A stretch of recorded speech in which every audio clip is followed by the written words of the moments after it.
Right, ఇక super exclusive news చూస్తున్నాం. Bhogapuram international airport inauguration function లో AP deputy CM Pawan Kalyan sensational comments చేశారు. ప్రధాని మోదీ పనితీరును ఆకాశానికి ఎత్తేసిన పవన్ తన ఎమోషనల్ స్పీచ్ తో అద్దరగొట్టేశారు. తనకు తానుగా దిగిపోయే వరకు దేశ ప్రధానిగా మోదీనే కంటిన్యూ అవుతారని, ఆయన్ని ఓడించే లీడర్ ఇక దేశంలోనే లేరని కుండ బదలుగొట్టారు. పీఎంగా బాధ్యతలు తీసుకుంటున్నప్పటి నుంచి మోదీ ఒక్కరోజు కూడా లీవ్ తీసుకోలేదని, అలాంటి అలుపెరగని శ్రామికుడని జంతర్ మంతర్ దగ్గర కొంతమంది పనిగట్టుకొని మరి యూత్ దూషించడం చూసి తన కళ్ళల్లో నుండి నీళ్లు తిరిగాయన్నారు పవన్ కళ్యాణ్. ఈ విషయంపై ఎమోషనల్గా కూడా ఫీల్ అయ్యారు. తనను తిట్టిన యూత్ను మోదీ క్షమించారని, ఆయన విజన్ను అర్థం చేసుకునే మెచ్యూరిటీ యువతకు రావాలని పవన్ ఆకాంక్షించారు. భుజానికి సర్జరీ అయ్యి చేతికి కట్టు ఉన్నా కూడా మోదీపై ఉన్న అభిమానంతో పవన్ ఈ కార్యక్రమానికి హాజరు కావటం ఇప్పుడు పొలిటికల్ సర్కిల్స్లోనే హాట్ టాపిక్గా మారింది.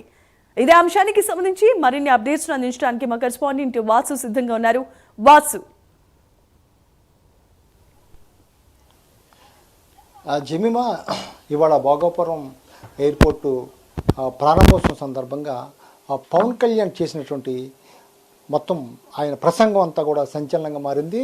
సంచలన కామెంట్లు చేశారు ఆయన. ఎందుకంటే ఇవాళ ప్రధానమంత్రిని ఆయన చాలా గతంలో జరిగినటువంటి పరిణామాలు కూడా ఒకసారి గుర్తెచ్చుకుని బాధపడే పరిస్థితి ఏర్పడింది. ప్రధానంగా ఆయన ఈ మధ్యన సర్జరీ జరిగింది. ఈ సర్జరీ అయినప్పుడు కూడా ఆ చేతికి కట్టుకుని మరి ఆయన సభలో హాజరు కావటం ప్రధానమంత్రి కూడా చలించిపోయే పరిస్థితి ఏర్పడింది. ఆయన కూడా దగ్గరికి పిలిచి పరామర్శించి ఎలా ఉందని కూడా కనుక్కోవడం జరిగింది. ఈ నేపథ్యంలో పవన్ కళ్యాణ్ మాట్లాడిన నేపథ్యంలో ప్రధానంగా ఆయన హైలైట్ చేసినటువంటి విషయాలు, సంచలనం విషయాలు ఏంటంటే, మోదీ ఆయన దిగిపోయే వరకు ఆయనకి సాటి ఎవరు లేరు, ఆయన్ని ఎవరు కూడా అటువంటి నాయకుడు దేశంలో మరో నాయకుడు లేడు, అది మాత్రం గుర్తుంచుకోవాలని చాలా స్పష్టంగా చెప్పడం జరిగింది. అదే కాకుండా ఇప్పటివరకు దాదాపు మోడీ 12 ఏళ్ల పాలనలో ఒక్కరోజు కూడా లీవ్ పెట్టలేదు, ఒక్కరోజు కూడా సెలవు తీసుకోలేదు.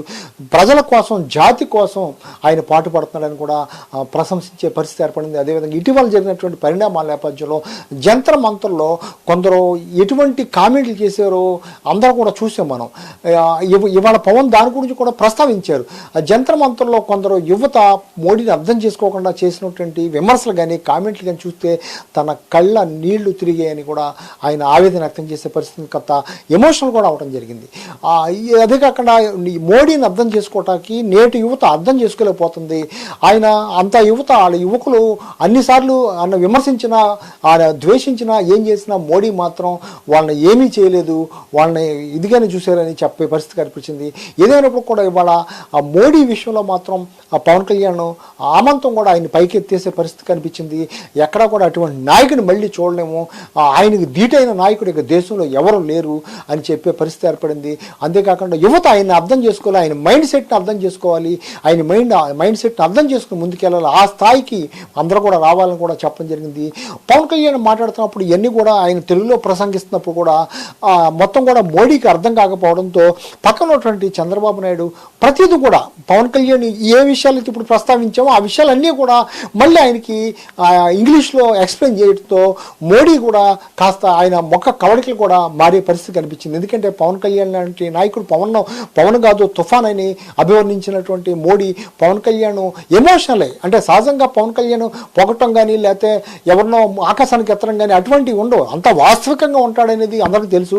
ఈ నేపథ్యంలో పవన్ కళ్యాణ్ ఆ మాటలు మాట్లాడటం పట్ల కాస్త మోడీలో కూడా కాస్త మొక్క కవళికలు మారే పరిస్థితి ఏర్పడింది. పక్కనటువంటి చంద్రబాబు కూడా ఈ పవన్ కళ్యాణ్ ఏమేమి చెప్తున్నారో, మరో నాయకుడు లేడని మీకోసం చెప్తున్నాడు పవన్ కళ్యాణ్, జంతర్ మంతర్లో జరిగిన దానికోసం చెప్తున్నారని వివరించడంతో మోడీ కూడా కాస్త పవన్ కళ్యాణ్ మాట్లాడుతున్నటువంటి స్పీచ్పై అటెన్షన్ పెట్టారు. ఆయన పవన్ కళ్యాణ్ ఏం మాట్లాడుతున్నాడు ఆయన ఎక్కువ ఆసక్తిగా వినే పరిస్థితి ఏర్పడింది. ఏదేమైనప్పుడు కూడా ఇవాళ జరిగినటువంటి దాంట్లో అటు చంద్రబాబు అవ్వచ్చు, పవన్ కళ్యాణ్ అవ్వచ్చు, మోడీ యొక్క గొప్పతనాన్ని, మోడీ యొక్క సామర్థ్యాన్ని, సమర్థతని, దేశానికి ఇటువంటి నాయకుడు మోడీ కావాలని చాలా స్పష్టంగా చెప్పడం జరిగింది. సహజంగా ఎవరిని పొగడినటువంటి పవన్ కళ్యాణ్ ఇవాళ మోడీ విషయంలో మాత్రం గత కొన్ని రోజులుగా జరుగుతున్న పరిణామాలను తీసుకుని జంతర్ మంతర్ విషయం అవ్వచ్చు, లేకపోతే ఆయన ఎదుర్కొన్నటువంటి పరిస్థితులు అవ్వచ్చు, ఇటీవల కాలంలో యుద్ధం నేపథ్యంలో ఎదుర్కొన్న పరిస్థితులు కావచ్చు, ఇవన్నీ కూడా చర్చగా వచ్చే పరిస్థితి ఏర్పడింది. యువత మోడీని అర్థం చేసుకోవాలి, ఆయన మైండ్ సెట్ని అర్థం చేసుకోవాలి. అంత దారుణంగా విమర్శించినప్పుడు కూడా మోడీ ఎక్కడ కూడా చలించలేదు, ఎక్కడ కూడా ఆ ప్రతి విమర్శ చేయలేదు, ఎవరి మీద చర్య తీసుకోలేదు. యువత అర్థం చేసుకుంటే టైం పడుతుంది, ఆయన మైండ్ సెట్ని అర్థం చేసుకోవడం కూడా పవన్ కళ్యాణ్ పిలిపివ్వడం జరిగింది.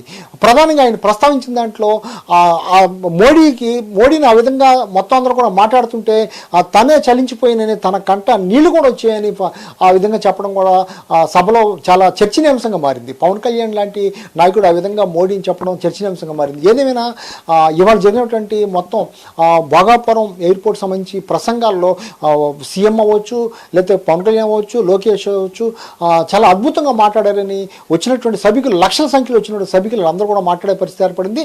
పవన్ కళ్యాణ్ మాట్లాడుతానని చెప్పు, పవన్ కళ్యాణ్ చెప్పిన ప్రతి విషయానికి కూడా సభలో కూడా విపరీతమైన రెస్పాన్స్ వచ్చింది. ఆ రెస్పాన్స్ను కూడా మోడీ అర్థం చేసుకునే పరిస్థితి ఏర్పడింది. ఏదేమైనా ఈరోజు మోడీ కోసం పవన్ కళ్యాణ్ చేసిన ప్రసంగం అయితే అందరినీ ఆకట్టుకుందని చెప్పొచ్చు Jemimah. Right, thanks for the updates Vasu.